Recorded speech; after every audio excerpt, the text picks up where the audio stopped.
we doing this podcast after 15 years is kind of really what I want to talk about first. Yeah. And really how it came to a head this year, 2022, where we decided that we just have to do it. It's time. Yep.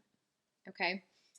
One of the things that I feel like it's really timely and actually even pressing is really addressing the concerns that we're seeing all over the internet, TikTok, things like that from the adult autistic community and their feelings on, just ABA or services in general and how we can, help the community understand, but also, help the help providers really understand where they're coming from and the things that need to be changed in the ABA field to better support the community and their issues. So what else are you excited about for this podcast?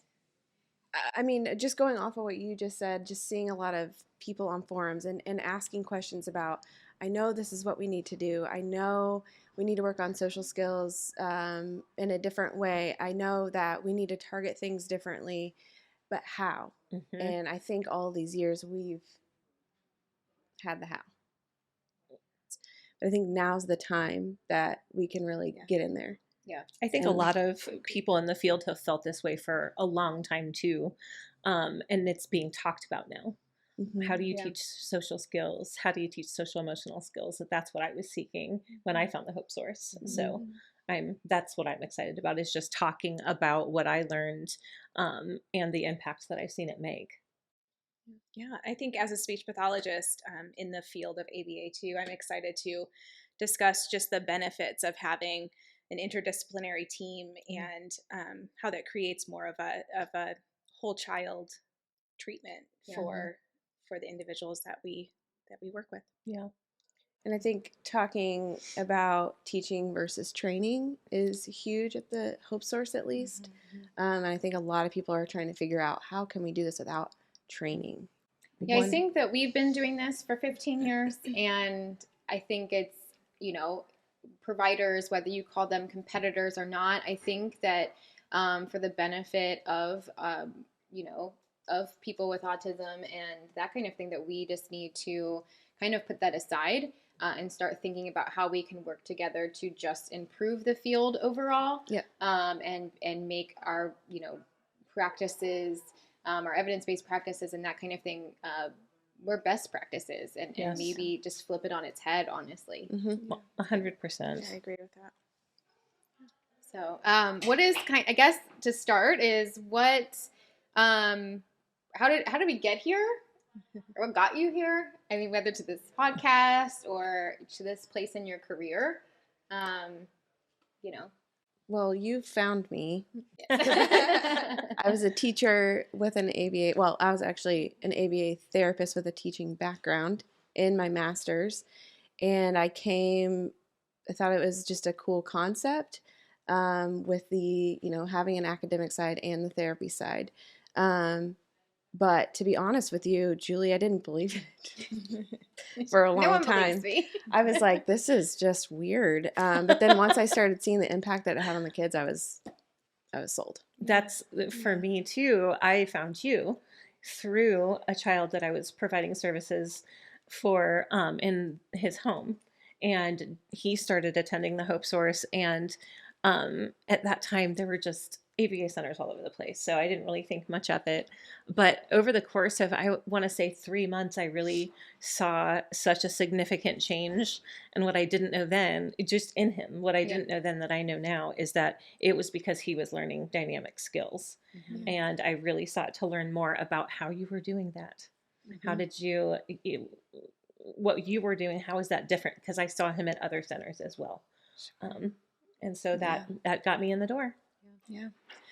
And me, I was in the field of ABA, and again, as a speech pathologist, I was previously focusing more on the ABA piece and really just wanted to get back to my roots. I wanted to get back to speech therapy and to do it, but I also wanted to stay with ABA and working with individuals with autism. So I just was lucky to find a job opening. Yeah. And I guess I get here as a LCSW social worker in the ABA field owning ABA Center, which I know is taboo and some people think it's not allowed.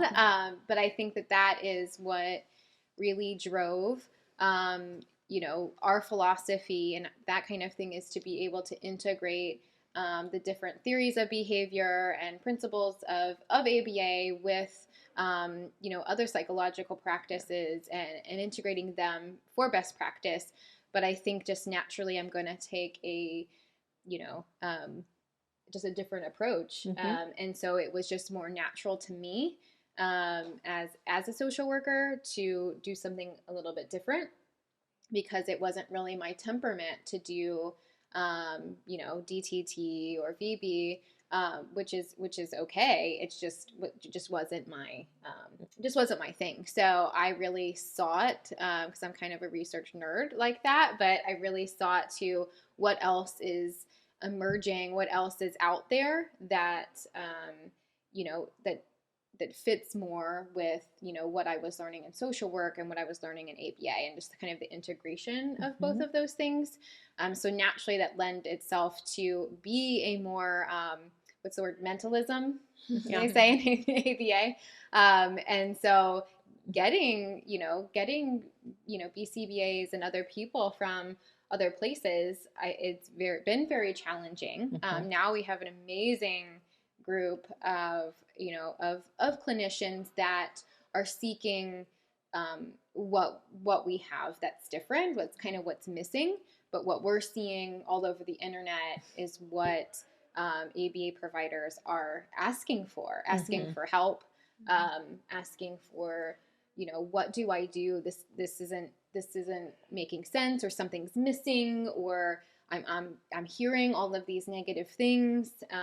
What do I do? And I think that it's our time now to show that how you can really integrate those things, and I'm excited about being able to kind of share that with the world. So. And it kind of goes back to what you said, the difference between teaching and training. Yeah. Because the questions are often, how do we train social skills? Does anyone else have any other resources to train? Which, again, it brings me back to what I learned, is that they're not trainable. You can't memorize them.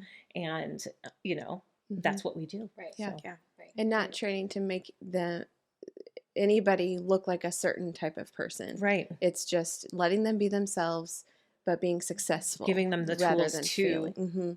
engage successfully with other people. Yeah. Dignity. The dignity is number one, Yeah. dignity, respect of where they are, meeting them where they are, kind of that just right challenge, and help them to feel competent, because that's how we want to feel. We want to feel that competence. So a lot of things to cover over all these episodes.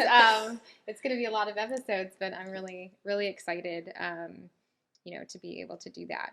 What is, so we talked about the philosophy, and with integrating all of these things, I know you mentioned dynamic skills.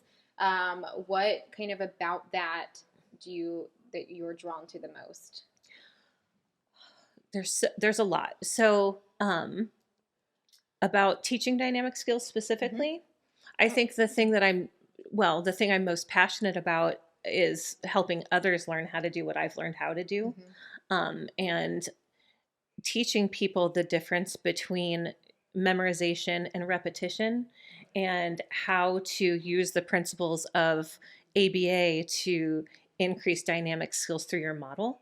And the key is really just in the way that you reinforce, and the way that you present opportunities, really natural, truly naturalistic opportunities for someone to engage in really broken down dynamic behaviors, so that we can target them for increase, and then it generalizes across. Whereas before, I think that without having an understanding of the difference between static and dynamic skills, the assumption was that if we teach the words, then they will eventually gain the ability to use the words in a meaningful and social way.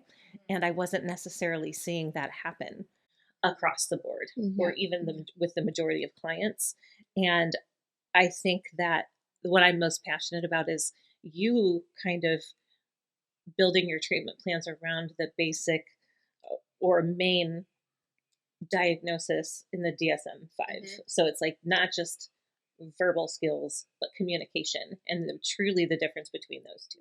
Well, one of the things I talk about in training, Casey, that you can probably speak to, is the criteria in the DSM-5. The first section criteria of A is that has to be social emotional reciprocity. Yes. And one of the things is nonverbal communication. It is social emotional reciprocity, and then it's maintaining relationships. And then later you get these subtypes is with or without language impairment. And a lot of the, thinking about just the nonverbal communication aspect of it, and in our approach, I don't know if you want to kind of speak to that piece of it, because I think some people are surprised often that speech and language is, what is that, echoics and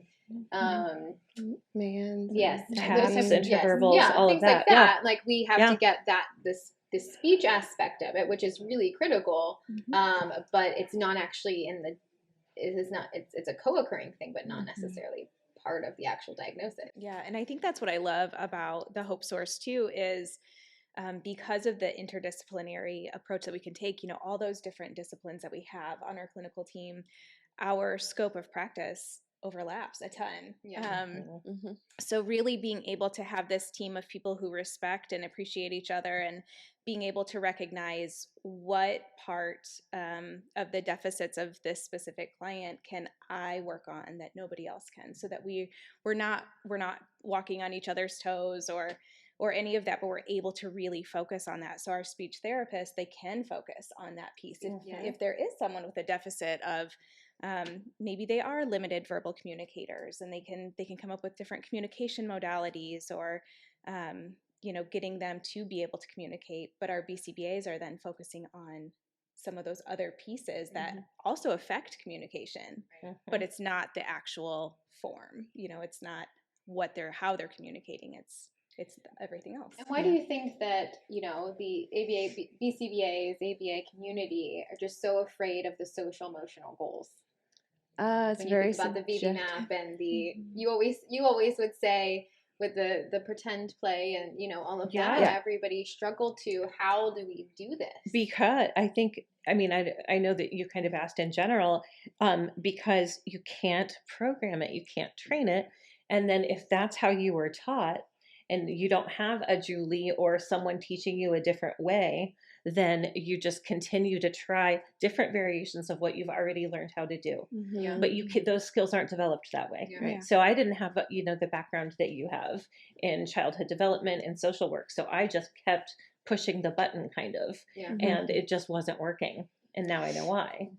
Yeah, and social skills and emotional skills and pretend play, all of that is seen as very subjective, and it is kind of messy. It's not black and white, because we're all human, and humans are like, messy.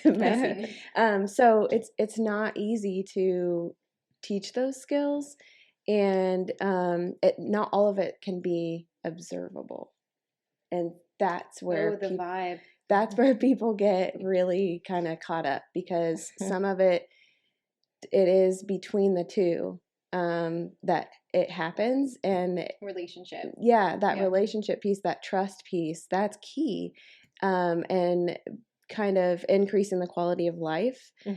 But it's really hard to observe and to measure, and so that's where people get caught up. But because we have all of these different disciplines here, we're able to feed off of each other and really work it so that it is observable, so that we can measure it to our best ability. Right. And honestly, it was hard for me to observe what we were doing and fully understand, given my background. It was almost, I knew it worked. I saw the impact it had on the client. But it took me a really long time to hone in on even the terminology and what the target behaviors that I was looking for looked like. That was my biggest struggle, I think. I'm naturally prone to, I remember one of my first pieces of feedback is that my kid didn't want to go play. they wanted to stay with me. So that's good. The relationship piece, I'm naturally very, very engaging with the clients that I was working with.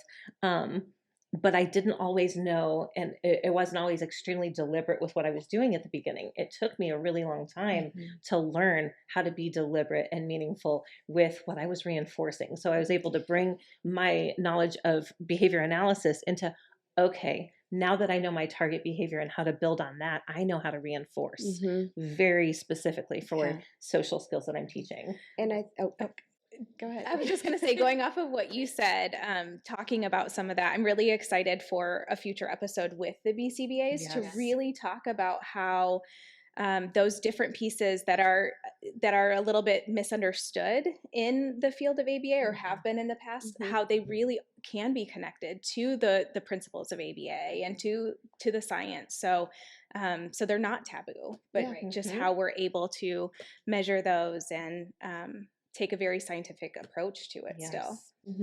Yes. I just think about a book on atomic habits that I'm reading, and one of the first pages on it, I kind of chuckled a little bit because it talked about habits, and it started off talking about the principles of ABA, talking about B.F. Skinner, and one of the lines he said was, there's with Skinner though, however, he didn't feel like that we had beliefs and feelings.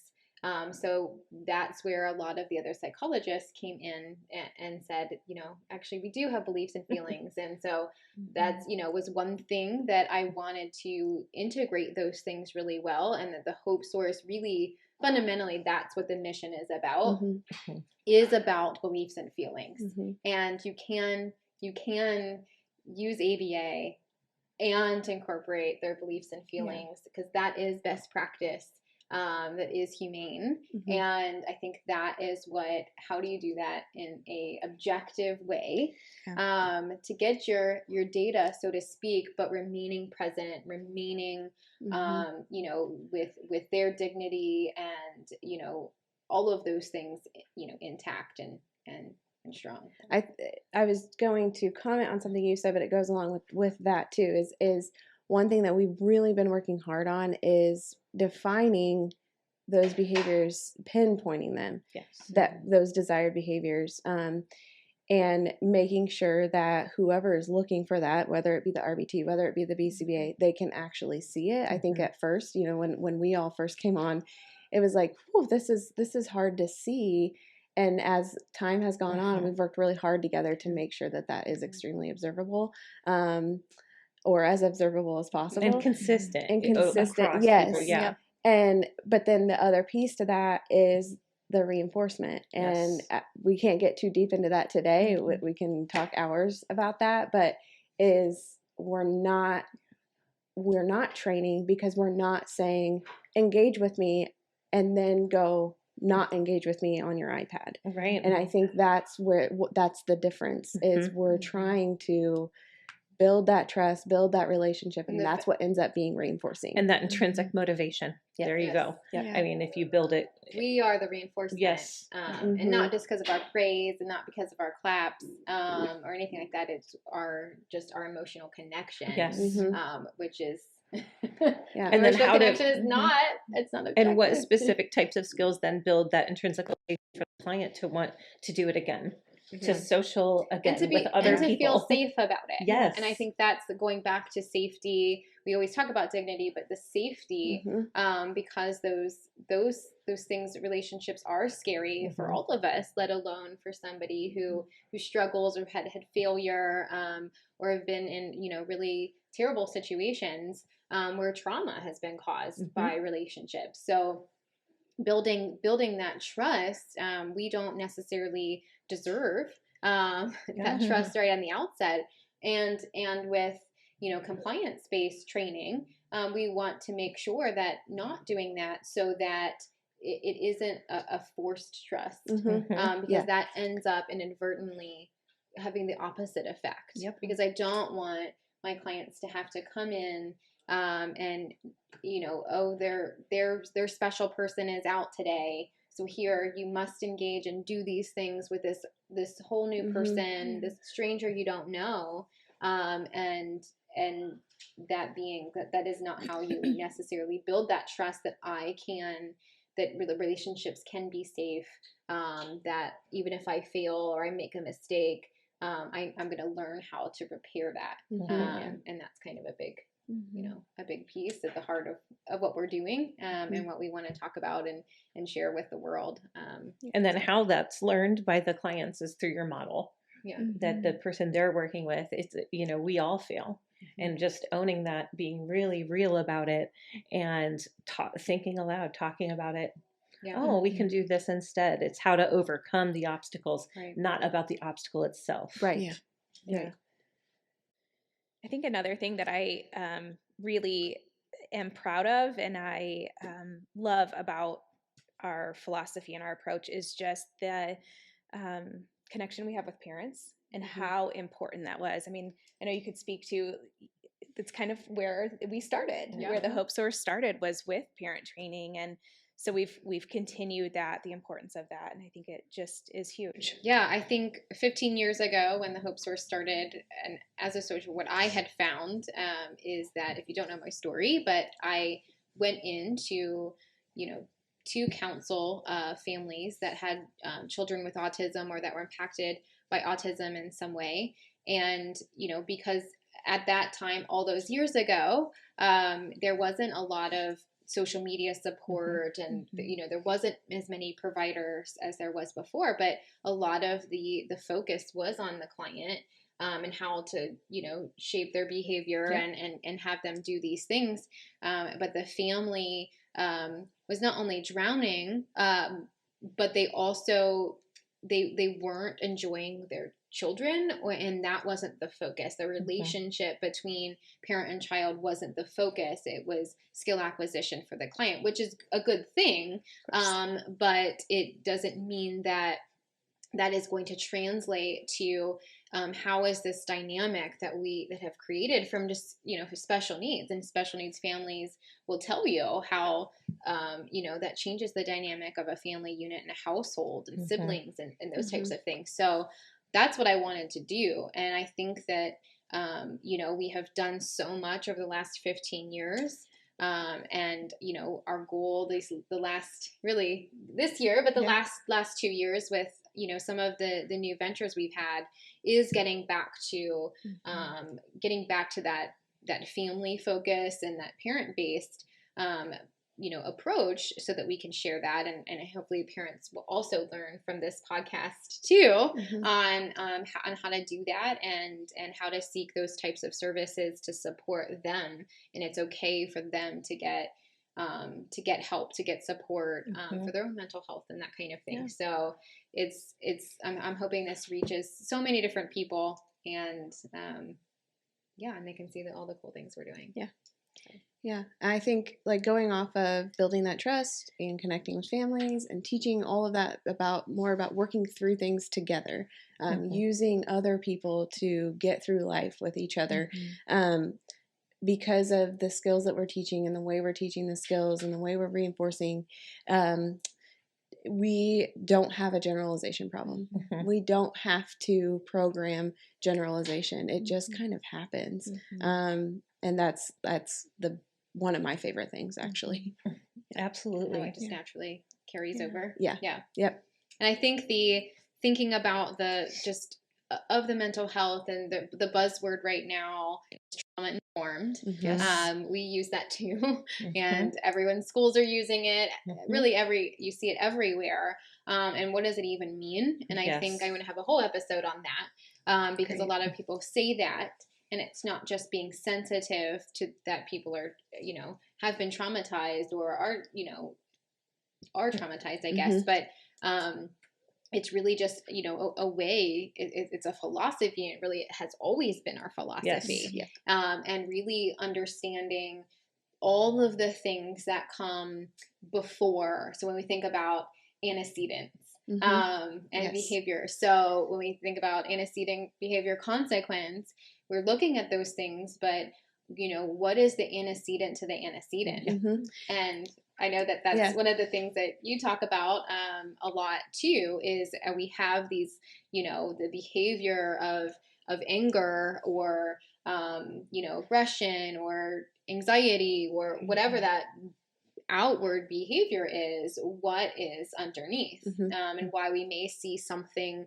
in the environment where we can look and say, okay, this is the antecedent objectively, but taking it a little further. Yeah, I think that is something that we really look at because we are trauma informed. We're not really looking to just decrease behaviors and all. It's really more about increasing behaviors so that those maladaptive behaviors that cause so much damage will kind of go away, but again, teaching them to work through that. But the way we do that is true de-escalation. But when we're looking at, so I look at ABC data, I look at the antecedent, and I look at the consequence. But what I'm also looking at is that in between. So something happens, some type of challenging activity is presented, some type of challenge, a trigger, something is presented. But in between that and the function of the behavior is a feeling. And I as a BCBA, I probably shouldn't say that, but we're going to change that. We're going to change that. Human. They are human, and they're fear, anger, embarrassment, all of that does occur. And so when that happens, then you are going to be seeking escape. You are going to be seeking attention. You are going to be seeking some type of tangible that makes you feel better. You're going to be seeking that. So what we have to look at is, what can I do so that feeling doesn't occur? Right? Not, I'm going to ignore this because you are seeking attention. Also, that feeling, not just what can I do so the feeling doesn't occur, but then the socially appropriate coping skill of what do I do when the feelings occur. Are occurring, yes, they're occurring. And, those are the skills we're trying to increase and that we've isolated and, those moments, not just to decrease aggression, tantrum behavior, but to increase the coping skills that make those where they don't have to engage in those maladaptive behaviors. I didn't say that well, but they don't have to resort to. I guess that's what I was trying to say. I think a fight or fight episode is going to be an entire episode and understanding all of that. So I'm excited when we get into all of that. I think it's going to be quite a few episodes. I agree. Just on the one topic. So we're really excited to be able to share all of this with you. So hopefully you're excited too, and we're able to help you kind of have an intro to what's to come.